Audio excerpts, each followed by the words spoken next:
Bon, très bien, très bien. Allez, bon, ben, ce qu'on va faire, hein, donc ce qu'on va faire, c'est qu'on va attaquer. Je vais vous expliquer plein de choses. Quand je vous ai mis les messages sur Telegram, je vous ai fait à chaque fois un texte qui avait un lien avec une partie d'une analyse. Voilà, ce qu'on va faire, c'est qu'on va voir un petit peu tout moi les choses que je regarde, que j'analyse, et je vous le montre en live, et comme ça au moins, eh ben, si vous avez des questions au fur et à mesure, soit vous me mettez un message dans le chat, j'y réponds direct, soit vous gardez vos questions et à la fin, si vous en avez, j'y reviendrai dessus. Donc, on va commencer par parler donc du Bitcoin, qui est forcément le principal outil à regarder. Donc, qu'est-ce qu'on a fait donc dernièrement? On est venu chercher donc 74 000. Donc là, comme je vous avais dit, moi j'attendais qu'on vienne chercher la zone donc juste au-dessous, entre 73 et 68. Donc on n'est pas venu tout à fait dessus. Donc tant pis, c'est pas grave. On a pu recharger un petit peu ici pour ceux qui l'ont pris. Et donc là, on va attendre une petite correction qui va revenir normalement dessous pour recharger avant le départ. Donc là, on a fait hop, 26%, on va dire, allez, un peu plus, 30%, quasiment en ligne droite. Donc là, il va falloir qu'on vienne de corriger parce qu'on va jamais monter en ligne droite tout le temps. Donc là, ce qu'on s'attend à court terme. Donc là, c'est les scénarios que je vous avais tracés. Donc ici, je l'avais tracé, vous voyez, en avril. Retour ici, on remontait tranquillement pour venir chercher, donc du coup à peu près les 90 000. Et hop, on revenait pour repartir à la hausse. Ici, je vous en ai refait un deuxième, vous voyez, on avait juste un petit peu d'avance sur mon scénario que j'avais prévu. Ici, le scénario, c'est qu'on revienne chercher 88. On descendra peut-être pas aussi bas, mais dans tous les cas, ça sera entre 91 à peu près et 89. Pourquoi je vous montre ça? Parce que je crois que c'est celui-là. Voilà. Vous avez le, le contrat à terme, donc c'est Bitcoin, mais sur un graphique qui est spécialisé que pour les professionnels. Il y a des professionnels, ils vont pouvoir mettre des achats et des ventes sur le marché que la semaine. Il faudrait que Tino, tu coupes ton micro. Attends, c'est Hugo. Coupe ton micro, s'il te plaît, Hugo. Ah merde, attends, pardon. Comme ça, au moins, nickel. Comme ça, il n'y a pas de bruit. Donc, en fait, le contrat des professionnels, ils sont ouverts que du lundi au vendredi. Et le week-end, si le Bitcoin bouge beaucoup ou non, vous avez ce qu'on appelle des gaps de cotation. C'est ce qu'on voit ici. C'est-à-dire que pendant le week-end, en fait, le prix est passé de ici à ici. Et donc ça crée des gaps de liquidité qu'on appelle, et 9 fois sur 10, en fait, le prix va revenir toucher et après il repart. Donc en fait, ça, je vous l'avais montré ici. Et c'est pour ça, en fait, que j'avais anticipé qu'on revienne le récupérer. Vous voyez, donc là, il y avait un énorme gap. Hop, on est revenu. Ici, il y en avait un petit, on est revenu le chercher. Et là, il y en a un là. Et donc, normalement, si tout se passe comme on le prévoit, on devrait revenir le chercher. Donc, vous voyez, 92, 91. Donc au moins on viendra récupérer ça pour après repartir à la hausse. Donc après, qu'est-ce que je vous ai mis comme target? Je vous ai mis donc ici à peu près 103 000. Pourquoi? Parce qu'il va falloir qu'on vienne récupérer ce haut ici. On est venu récupérer celui-ci. Et en fait, on va aller chercher la liquidité à chaque fois. En fait, la liquidité, elle est positionnée juste au-dessus à chaque fois. Et donc l'objectif, c'est d'aller chercher ça directement et on verra après aussi les liquidations avec les données on-chain. Donc pour ça, est-ce que c'est clair pour tout le monde, le scénario? Vous mettez oui dans le chat. Ouais, c'est bon. Ok. Ah ben, j'ai des pouces qui volent, c'est magnifique. Donc du coup, une fois qu'on a ça, donc là on attend un retour. Donc si on le met plus d'actualité, ça donnerait quelque chose comme ça. Nous, qu'est-ce qu'on va faire? C'est qu'on va acheter au moment où on est plutôt sur les moments de baisse. Donc on avait commencé à acheter à 85 000 ici. Ici, donc c'était un peu la merde, on a racheté. Là, on a racheté un petit peu. Je vous avais envoyé les cryptos achetés intéressantes. Et donc là, ce qu'on va faire, c'est qu'on va pouvoir racheter aussi un petit peu ici. Donc, on n'est pas sûr de descendre aussi bas à 88. Par contre, on peut faire un petit DCA, c'est-à-dire ben, acheter petit à petit certains cryptos. Donc, hop, les cryptos intéressantes à acheter qui sont très fortes. Donc vous avez le Solana qui a très bien rebondi. Ici, hop, on a pris 62% comparé à l'Ethereum qui a pris que 30. Donc voilà, déjà, le choix est vite vu. Après, le Ethereum, normalement, devrait repartir. Là, ça fait quelques temps qu'il nous donne pas du tout ce qu'on veut. Mais c'est quand même un actif qui est strong, donc ça devrait repartir tranquillement plus tard. Sur les actifs qui sont très strong aussi, que je vous ai mis dans le groupe, vous avez le SUI, qui est très bien reparti et qui a même corrigé très peu par rapport aux autres altcoins qui sont revenus chercher leur plus bas de cet été. Donc vous avez aussi le Hondo qui est resté assez fort, vous voyez, il n'est pas revenu jusqu'en bas. Le AAV, pareil. Le Tao qui est descendu pas mal, mais qui est très vite remonté, donc plutôt fort. Le fait, il est descendu pas mal, mais il y a eu un beau rebond, donc je reste toujours assez optimiste sur celui-ci. Le Render, pareil, beau rebond, même si on est venu chercher plus bas, mais vous voyez la différence, je suis le Hondo, le AV sont quand même plus forts par rapport à ceux-là. Évidemment, après, ils sont moins risqués, ceux-là, puisqu'ils sont beaucoup plus capitalisés. Après, derrière, vous avez le Injective qui est un peu en galère en ce moment. Vous avez le Jup aussi, qui est un peu en panique. Le RSR qui est très fort. Vous voyez, on n'est pas revenu chercher ce qu'on avait vu cet été. Et après, on va arriver sur des actifs un peu plus risqués et les mêmes coins qui ont pris extrêmement cher. On y reviendra tout à l'heure. Allez, donc là, on va regarder un petit peu les analyses. Je vais essayer d'aller un peu vite, dans tous les cas.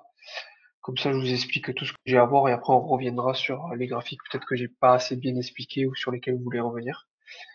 Donc, ici, je vais vous parler des funding rates. Donc ça, c'est de l'analyse des marchés dérivés. Donc les marchés dérivés, c'est le marché des traders. En fait, si vous voulez, nous aujourd'hui, on va investir sans levier, c'est-à-dire qu'on va acheter l'actif, on va attendre et on va le revendre dès qu'il se sera apprécié. Les traders vont pouvoir acheter, donc parier à la hausse, ou parier à la baisse, donc plutôt vendre. Et en fait, ici, les funding, ils vont nous donner en fait la différence, si je vous le fais simplement, entre ceux qui achètent et ceux qui vendent. Plus on est dans le vert et plus on est haut, plus ça veut dire qu'il y a des gens qui achètent. Plus on est dans le rouge, ça veut dire plus il y a des gens qui vendent.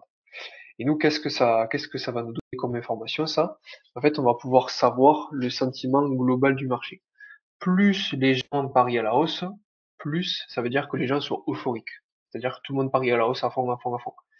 Plus les gens sont pessimistes, plus ils vont parier à la baisse. Donc nous, ce qu'on va faire, c'est que quand les gens sont pessimistes, on va plutôt acheter. Donc là, on le voit. Ici, on va acheter. Ici, on va acheter. Ici, on va acheter. Là, pareil. Ici, un petit peu sur les... En fait, à chaque fois que vous voyez qu'il y a des grosses baisses, ça achète. Là, pareil, il faudra acheter. Et à chaque fois qu'on a des gros pics verts, on va plutôt vendre. Donc là, en fait, quand on regarde sur notre cycle en cours, qu'est-ce qui s'est passé? Début janvier, on a eu des belles hausses, c'était l'annonce des ETF, donc il fallait vendre un petit peu.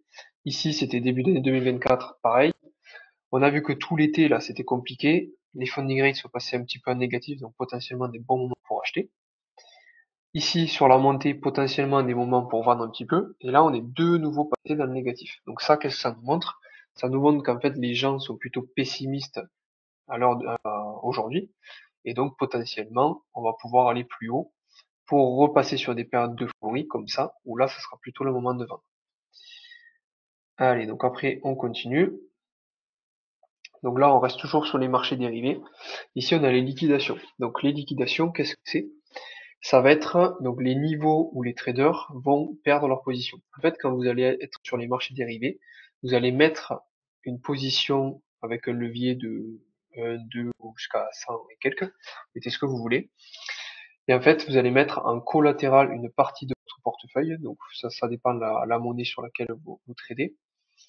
Et une fois que vous avez pris votre position, vous aurez un prix au-delà duquel, que vous soyez à l'achat ou que vous soyez à la vente, où cette position va être liquidée, c'est-à-dire que vous allez perdre. Si par exemple vous achetez maintenant à 93 000 par exemple, et que vous mettez 1000 euros en collatéral avec un levier de, je sais pas, de 5 par exemple, et bien peut-être que votre position maximum, ça sera 90 000, et au-delà de 90 000, vous perdrez la position. Et donc là, vous serez liquidé.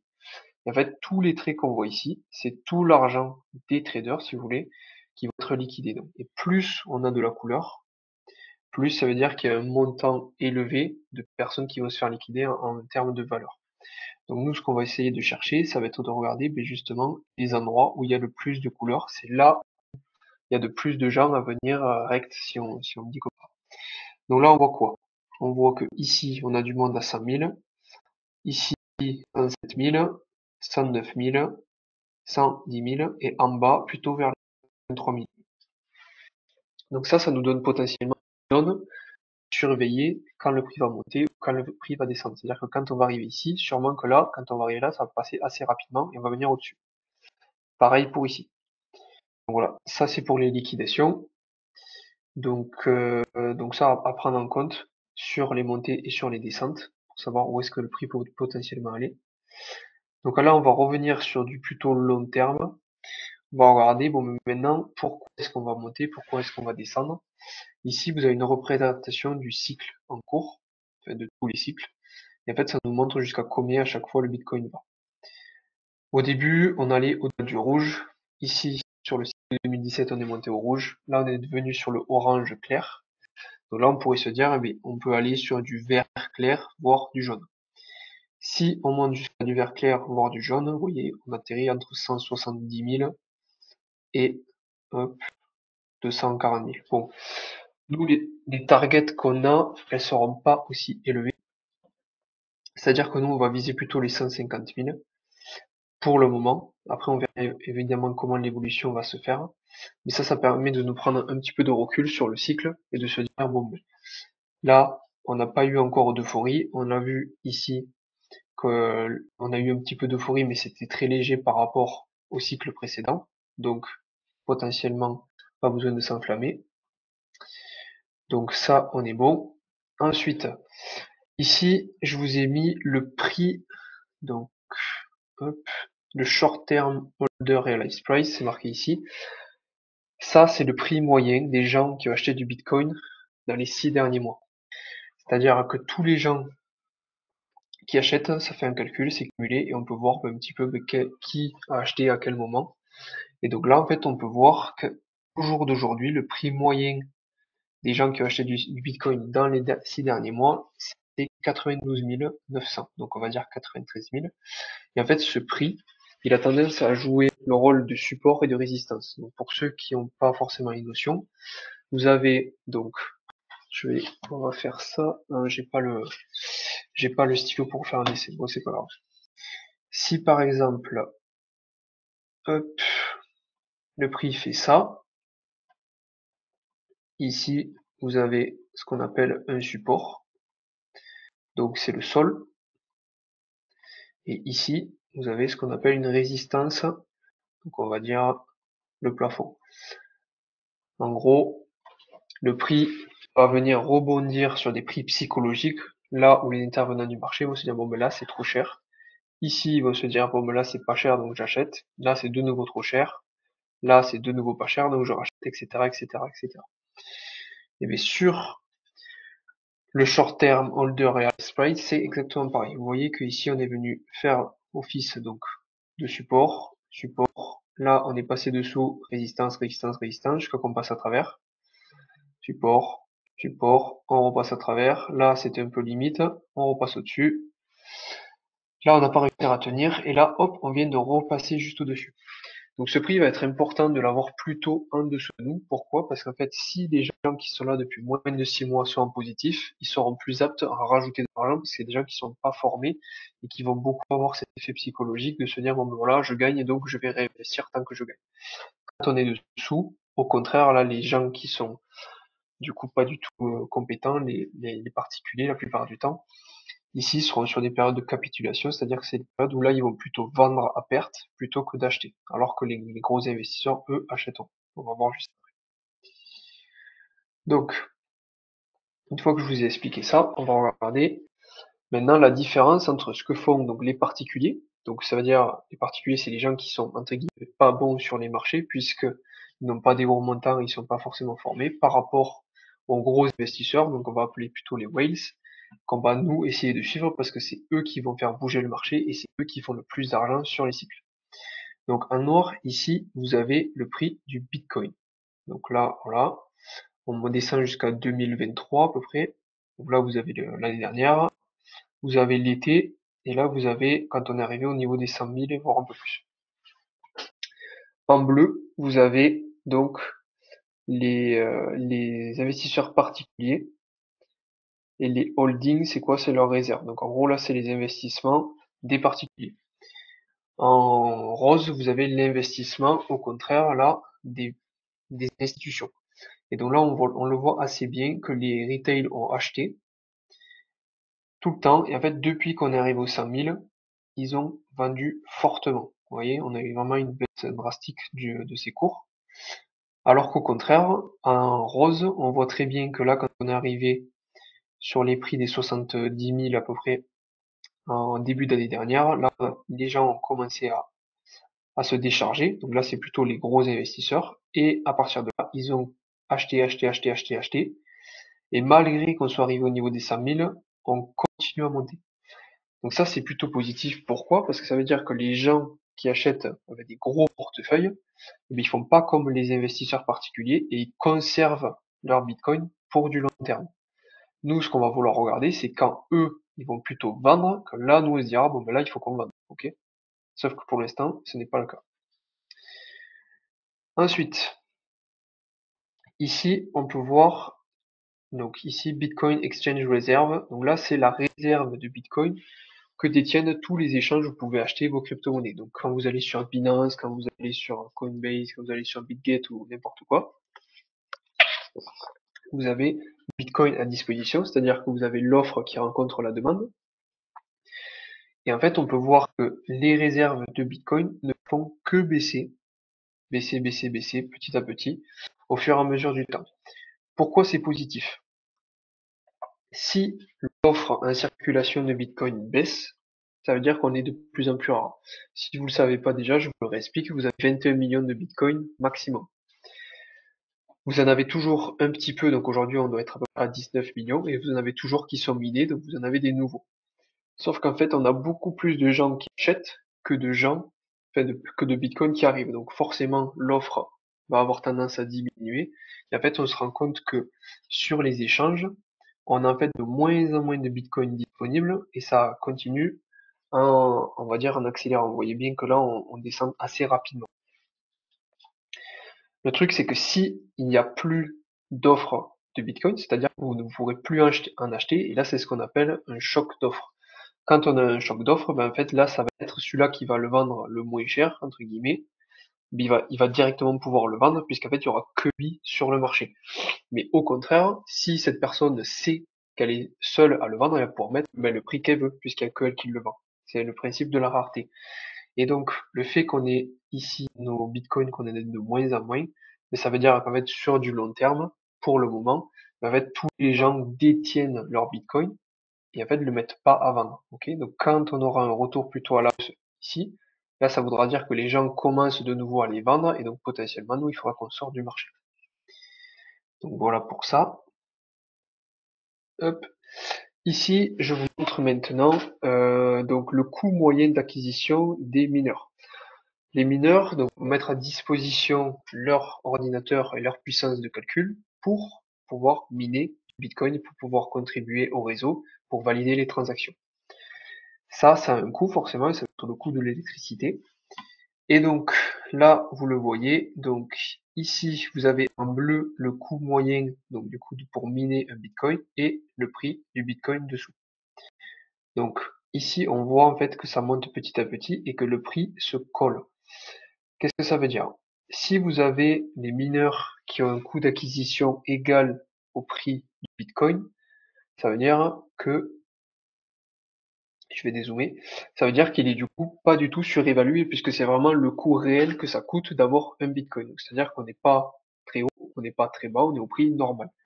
Sur les périodes plutôt d'euphorie, donc vous le voyez ici, par exemple en 2021-2022, c'est plus là où on a eu les hauts du coup du cycle. Vous voyez la première bosse et la deuxième, il y a qui se font en plein milieu, on voit pas très bien.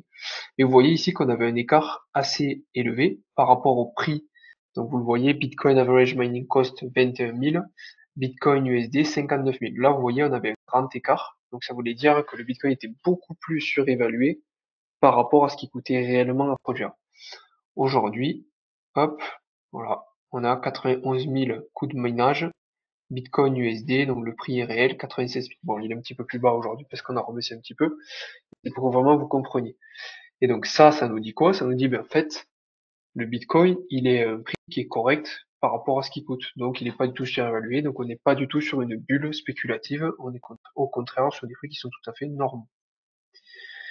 Maintenant, bon, j'enchaîne, de toute façon, vous me dites si vous avez des questions. Quelle heure il est? 20h23, on est large. Donc maintenant, je vais vous montrer le Fear and Greed Index, donc l'indice de peur et de cupidité. Et ça va être un indice qui va être intéressant à voir parce qu'il va nous montrer un petit peu quand est-ce qu'il va falloir acheter, quand est-ce qu'il va falloir vendre.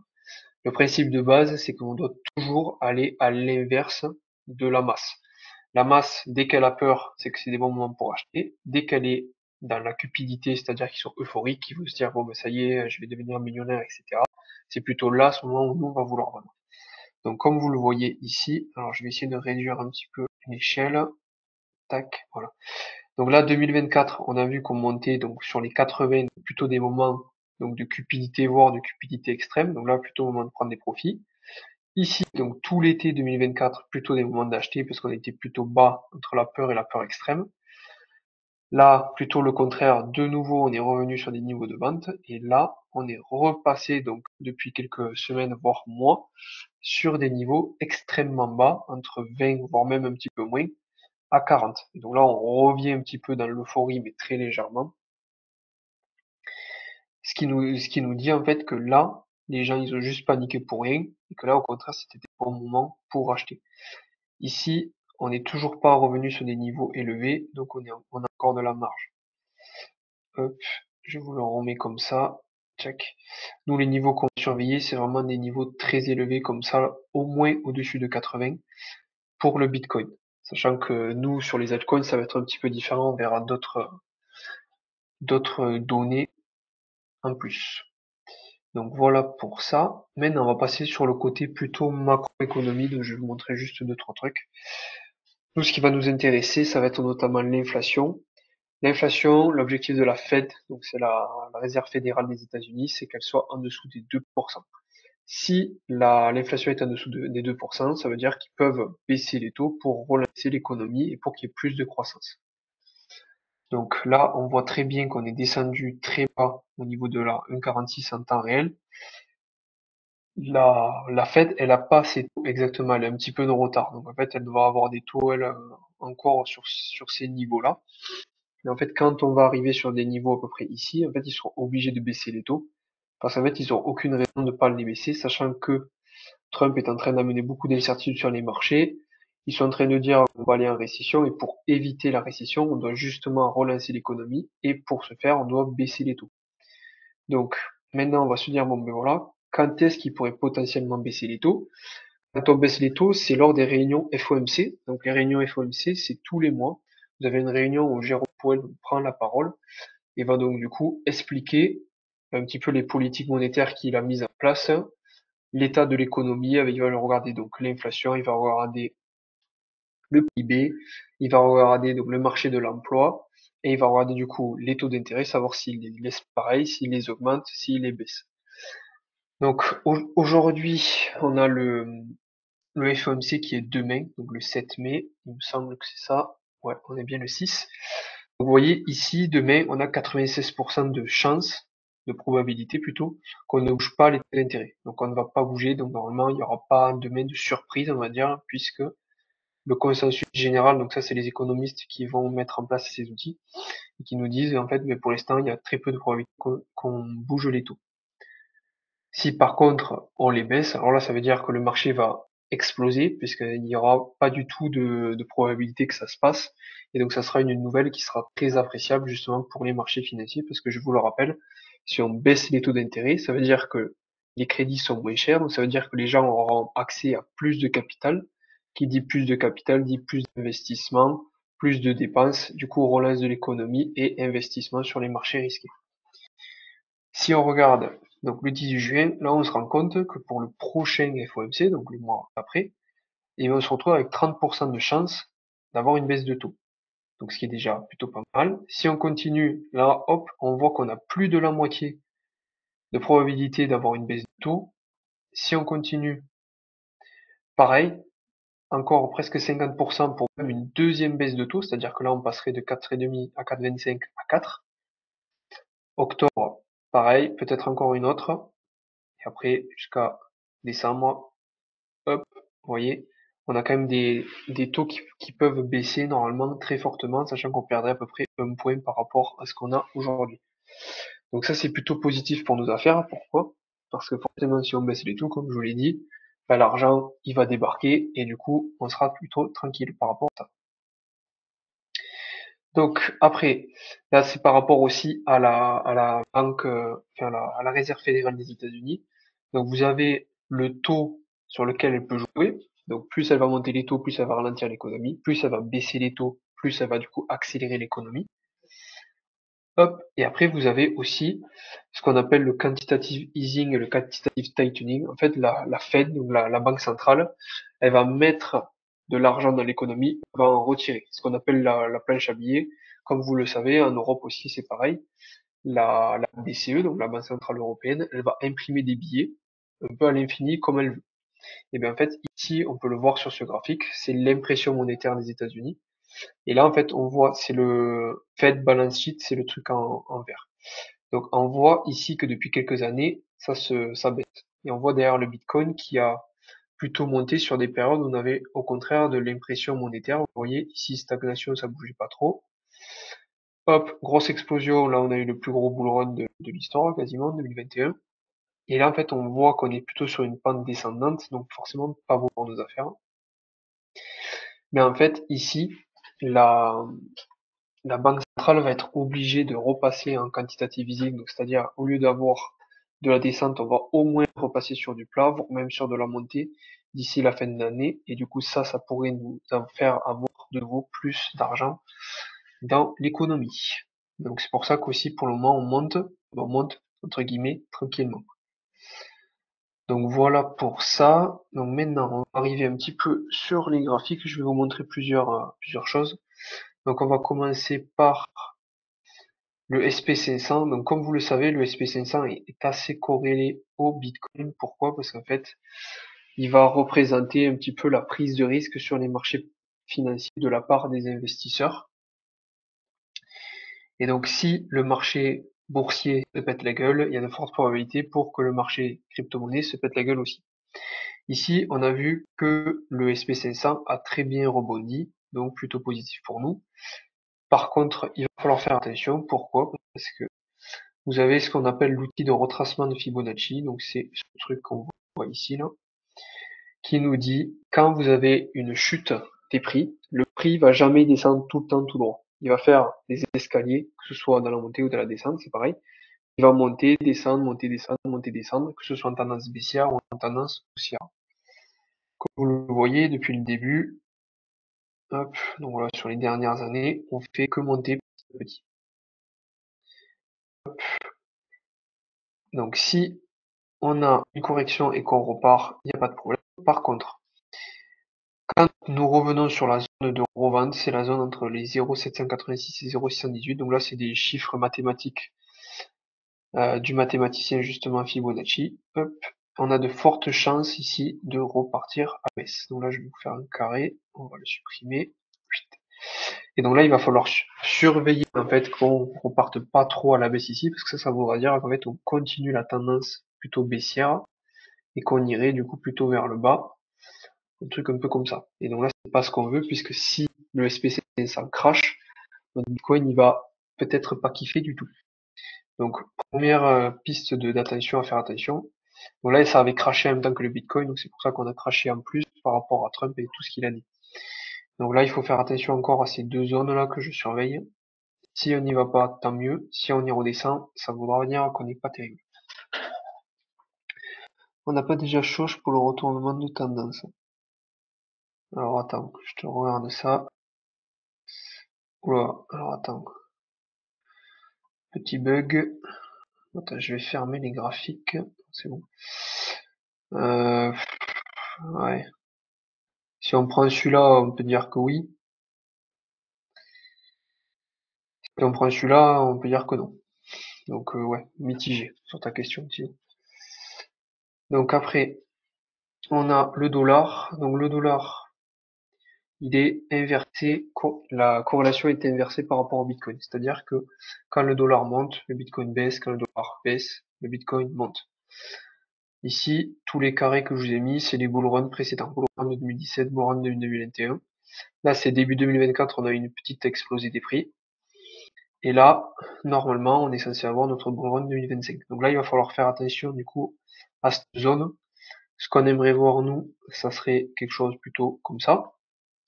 Si on revient faire ça, ça va pas nous aider justement pour faire notre bull run. Donc ça, pareil, à surveiller. Après, vous avez l'or. L'or qui a extrêmement bien performé ces derniers temps. Ça, c'est plutôt positif pour nous. Pourquoi? Parce qu'en fait, quand un actif, donc ça c'est pareil, l'or, il est inversé, la corrélation est inversée. Pardon, par rapport au Bitcoin, c'est-à-dire que quand l'or monte, normalement le Bitcoin ne va pas trop faire grand-chose, et quand le Bitcoin va se péter quand l'or va se péter la gueule, pardon, c'est plutôt le Bitcoin qui va performer. Pourquoi? Parce qu'en fait, l'or est perçu comme un actif de réserve de valeur. Le Bitcoin n'est pas encore, il est plutôt considéré comme actif risqué. Donc en fait, quand on a de l'incertitude sur les marchés, c'est l'or qui va s'apprécier. Sauf que quand l'or va se péter la gueule, ça voudra dire que tout l'argent qu'il y avait dans l'or part sur les marchés risqués, donc sur les marchés boursiers et sur les crypto-monnaies. Donc la hausse qu'on a vue sur notre or est plutôt positive pour nous, entre guillemets, puisque ça veut dire que c'est de l'argent derrière qui, s'il est retiré, va pouvoir être investi sur les autres actifs.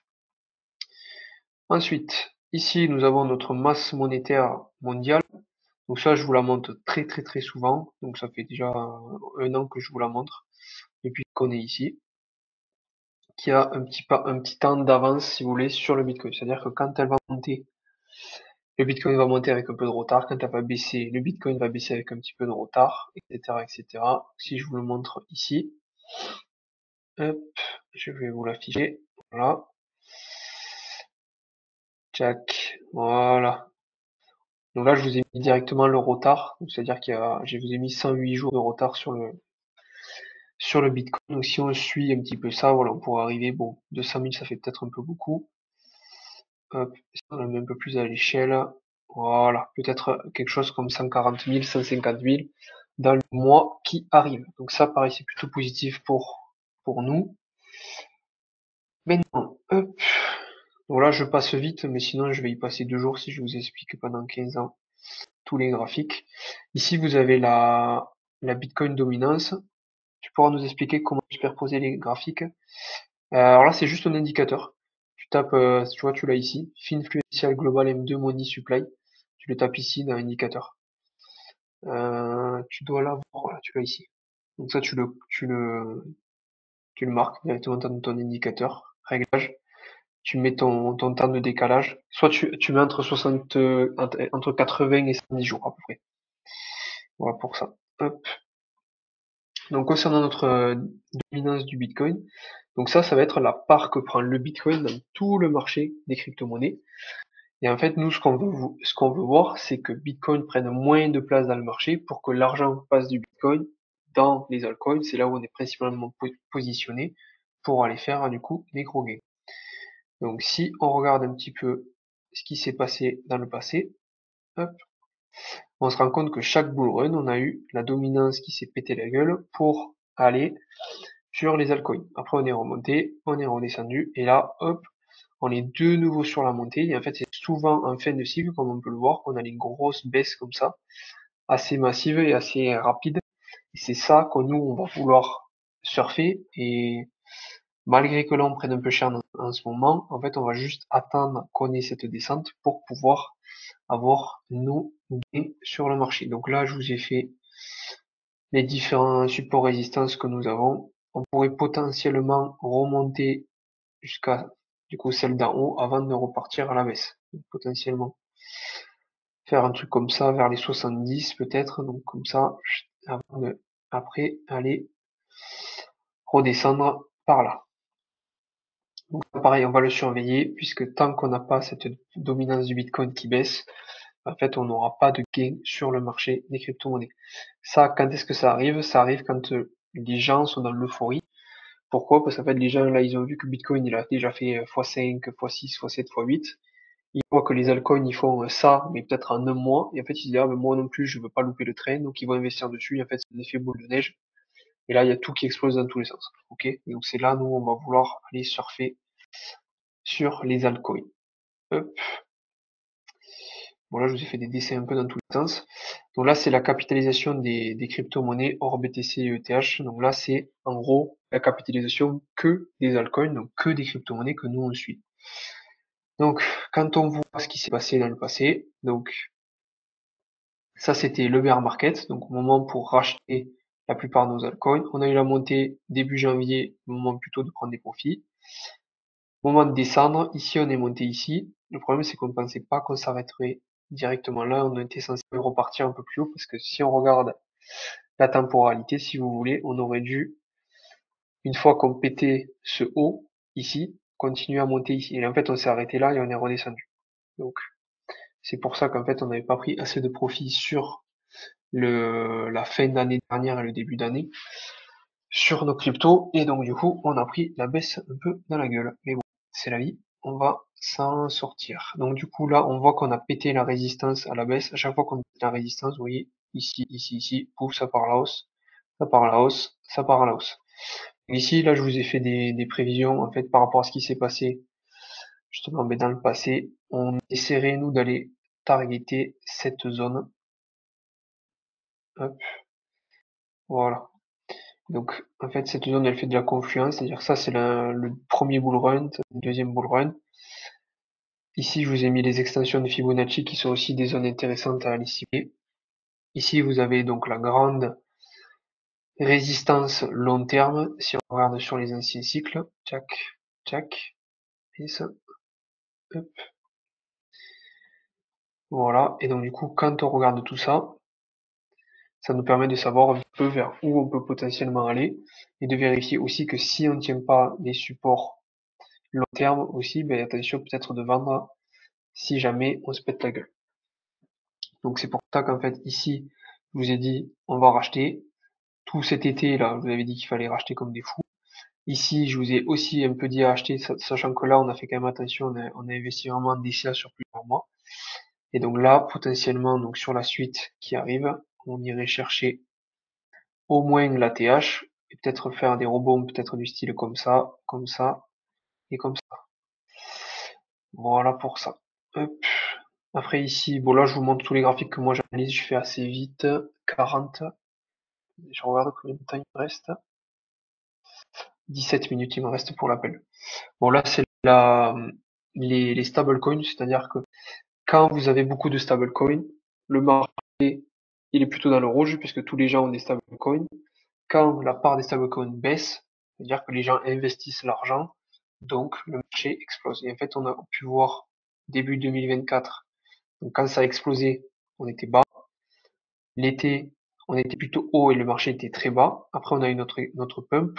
On est revenu ici. Et là, donc, du coup, on vient de péter à la baisse. Donc là, on va aller venir chercher cette descente et faire des gains donc, sur nos altcoins qu'on a en portefeuille. Bon, je pense que je vais m'arrêter là. Dans tous les cas, après, c'est pas des trucs ultra importants. Euh, Tchac, voilà. Est-ce que vous avez des questions sur tout ce que je vous ai dit? J'ai vu qu'il y en avait qui avaient quitté. Peut-être un peu trop long, peut-être un peu trop compliqué. Vous me dites s'il y en a qui veulent prendre la parole.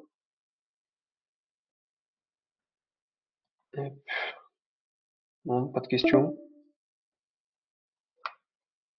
Alors, qu'est-ce que c'est ça? Ignorer, on s'en fout. Bon, pas de questions. Je continue alors. Vas-y, tu peux poser ta question si tu veux, Joris. Moi, j'avais une question que je t'en avais parlé en privé et que t'es vite passé dessus tout à l'heure. Ouais, C'est vis-à-vis des crypto-monnaies INJ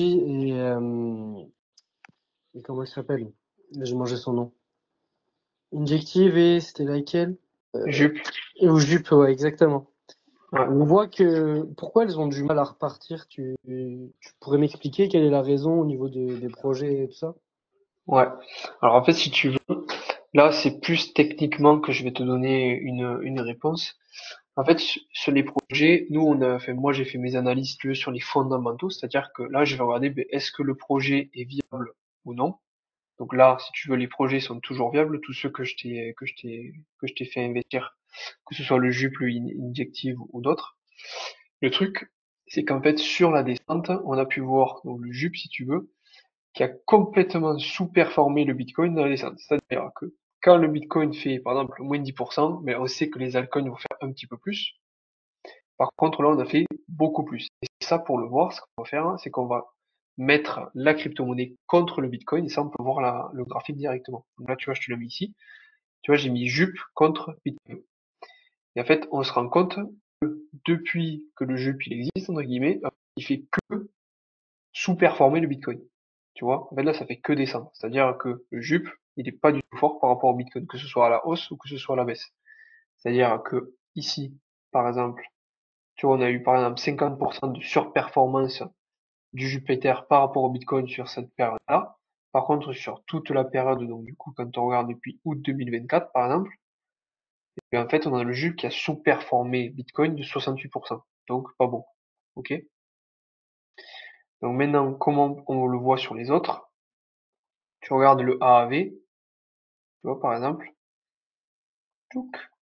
mais tu te rends compte que tu vois sur l'année 2024, donc à peu près pareil, le même moment que le JUP, tu étais ici, et bien en fait, au lieu de faire moins 68%, ici tu aurais fait plus 40% de surperformance par rapport au Jupiter. Ok? Et donc pourquoi je dis aujourd'hui les projets, c'est peut-être pas les meilleurs projets à avoir en portefeuille, sachant qu'ils sont toujours bons, ils performeront dans le cycle, mais c'est peut-être ceux qui vont un peu moins performer, si tu veux, par rapport aux autres. Qu'est-ce que je voulais dire? Oui. Du coup, là, l'idée, ça serait de se dire, bon, mais est-ce que ce projet, je veux toujours le garder parce que je pense que même si là, il a sous-performé pour le moment, il va repartir? Ou est-ce que je vais préférer, donc, arbitrer certaines positions pour me repositionner sur des positions qui ont mieux performé et qui sont meilleures, entre guillemets, pour la suite du cycle? Tu vois, par exemple, donc là, je te reprends, bon, je prends au pif, hein, mais là, tu as le AAV, tu vois bien qu'il a largement plus performé que le Bitcoin, que ce soit sur les descentes ou que ce soit sur les montées. En général, on est plutôt sur une hausse. Ok. Donc tu as le JUP qui est pas trop en canne. Tu as du coup le Injective qui est sur l'année 2024 pas trop en forme. Par contre, si tu prends un peu plus de recul, il est quand même plus en forme en fait. Parce que tu vois, si tu l'avais acheté au début, en fait, tu te rends compte qu'il est toujours un peu en positif. Mais c'est sûr que là, sur la fin, il a un peu du mal. Tu as quoi? Tu as bon, le Suisse c'est le plus fort de tous les altcoins, tu vois, qui est très très très très haut. Et que tu vois, depuis le début, il fait quasiment que surperformer. Donc c'est pour ça que je vous ai dit sur les derniers messages sur Telegram, je vous ai dit, bon ben voilà, ces actifs-là sont peut-être un peu moins forts que les autres, parce que pour l'instant, en fait, ils sous-performent le marché. C'est clair pour toi? Ok, nickel. Donc là, après, ben, si tu veux, ça, on en rediscutera pour voir ton portefeuille à toi. Mais on peut arbitrer certaines positions sur d'autres. Après, voilà, le truc qu'il faut se dire, c'est que vu que là, ils ont surperformé, ça veut dire que pour l'instant, tu es en négatif plus que les autres cryptos. Donc, est-ce qu'il faut se dire aussi, est-ce que c'est pas ben, le pire moment peut-être pour les vendre? Ou alors, se dire, bon, ben tant pis, je la dégage, au moins je suis sûr au moins que mon portefeuille long terme, il est plus tranquille, puisqu'on est sur des actifs qui fonctionnent mieux. Je voulais vous expliquer ça aussi vite fait, là. Donc là, il y a qui? Joris, Baptiste, Richard, Hugo et Tino. Bon, je vous montre pour ceux qui veulent des investissements. Donc là, ça va être des trucs beaucoup plus risqués, on va dire. On va aller sur des crypto-monnaies qui sont toutes petites, où là, il faudra passer par Phantom, c'est une application décentralisée. Donc, un peu comme Binance ou Bitget ou autre, vous allez pouvoir acheter, mais sur des cryptos qui sont pas listés, c'est-à-dire que vous pouvez pas les acheter sur Binance, sur Bitget ou sur les autres. Et donc là, vous avez des crypto-monnaies, voilà, comme Toshi. C'est des toutes petites crypto-monnaies avec des capitalisations qui sont assez faibles. Vous pouvez aller chercher des, des des profits, on va dire, beaucoup plus élevés. Par contre, le risque est plus élevé. Donc, si vous voulez poser des sous, là, vous aurez juste à mettre pause sur le replay. Je vous les mets juste là, comme ça. Donc, vous avez celle-là et les Solana. Vous avez celle-là. Je vous en ai mis dans tous les cas sur, sur le groupe directement. Vous avez la liste avec quelques-unes qui peuvent être intéressantes à recharger. Voilà, vous avez Toshi, vous avez Sigma, qui sont beaucoup plus risqués, mais qui derrière peuvent aller chercher des bons prix. Vous voyez, par exemple, là, j'en avais acheté un petit peu ici. Là, pour l'instant, je suis en gros négatif. Par contre, dès que ça repart, en fait, on peut aller chercher des fois 10 beaucoup plus rapidement que les autres. Par exemple, celle-là, je crois que j'ai un prix d'achat, voilà, ici. Si on remonte à ici, je fais x10, par exemple. Donc ça peut être intéressant pour des investissements risqués. Donc ça, vous avez la liste dans tous les cas pour savoir sur lesquels investir. Bon, voilà un petit peu sur tout ce que j'avais à vous montrer pour le cycle en cours. Tchac. Dans tous les cas, ceux qui veulent racheter, moi j'attends personnellement un petit rebond, comme je vous ai dit, un petit peu plus bas pour remettre les dernières cartouches. On est censé après repartir à la hausse pour aller chercher au moins les 120 000 et nos targets sont entre 140 et 150 pour la plupart. Voilà, voilà, un petit peu. Est-ce que vous avez des questions? Vas-y Tino. Moi, la question, c'est sur ce que tu as posté tout à l'heure sur le Telegram, là. Je suis allé Ouais. guetter un petit peu, c'est une sorte de bot, c'est ça, de trading. Mm. Et tu as dit que tu nous expliquerais, du coup, je suis chaud, tu m'expliques C'est vrai. comment il fonctionne. Je te montre rapidement. Hop. Allez, même coin. En fait, Boolix, donc justement c'est pour les cryptos qui sont beaucoup plus petites. Et c'est en fait un bot. Donc c'est-à-dire c'est un outil qui va te permettre en fait d'acheter automatiquement, de revendre automatiquement tes positions tant que tu n'aies rien à faire. C'est-à-dire que tu vas pouvoir mettre des ordres d'achat de vente tout seul et ça va se faire tout seul, mais que sur les petites cryptos. Sur les grosses cryptos, par exemple, si tu as du Ethereum, Binance, BNB, Base, tu vois. Le Base, il n'y en a pas, mais comme ça, tu vas directement sur Binance, sur Bitget, tu mets des ordres limites. Donc là, tu peux le faire, mais en fait, sur les petites cryptos, vu que tu les as pas sur Binance ou autre, tu peux les détenir que sur Phantom, et sur Phantom, tu peux pas mettre d'ordre automatiquement sur tes petites cryptos. Et en fait, ce truc va te permettre de pouvoir déposer tes crypto-monnaies. Donc tu vois là, j'ai plein de petites crypto-monnaies, c'est des trucs que j'avais fait. Donc ça, tu vois, c'est des trucs que j'avais acheté c'était il y a plus d'un an et que j'avais mis, tu vois, 10 balles sur chacune. Et en fait, il y en a une, tu vois, où j'ai fait celle que je t'avais envoyée tout à l'heure sur le groupe, justement. J'avais mis 23 euros, tu vois, et je suis ressorti avec 500 euros de gain. Et en fait, le but du jeu ici, c'est d'aller chercher donc plein de petites positions et attendre qu'il y en ait une qui pète pour te refaire à la santé si tu veux, parce qu'en fait, t'en as 90% qui vont mourir. Tu vois, là, j'ai 6 centimes, 60, 1 euro, 1 euro, 2 euros, 3 euros, 5 euros, sachant que sur la plupart, j'avais mis, tu vois, entre 10 et 20 euros. Tu vois, c'est pour vraiment te montrer qu'en fait, t'en as plein qui vont mourir, mais sur l'ensemble, normalement, tu vas en avoir quelques-unes qui vont péter. Donc ça, je l'utilise moi pas forcément parce que là, c'était vraiment pour faire un test. Mais là, c'est vraiment si tu veux aller jouer, entre guillemets. Moi, je l'utilise pas dans le cadre de mes investissements, mais si tu veux, on pourra le regarder pareil que nous deux, ou si je ferai des tutos si jamais ça t'intéresse. Ok, ok, merci. Nickel.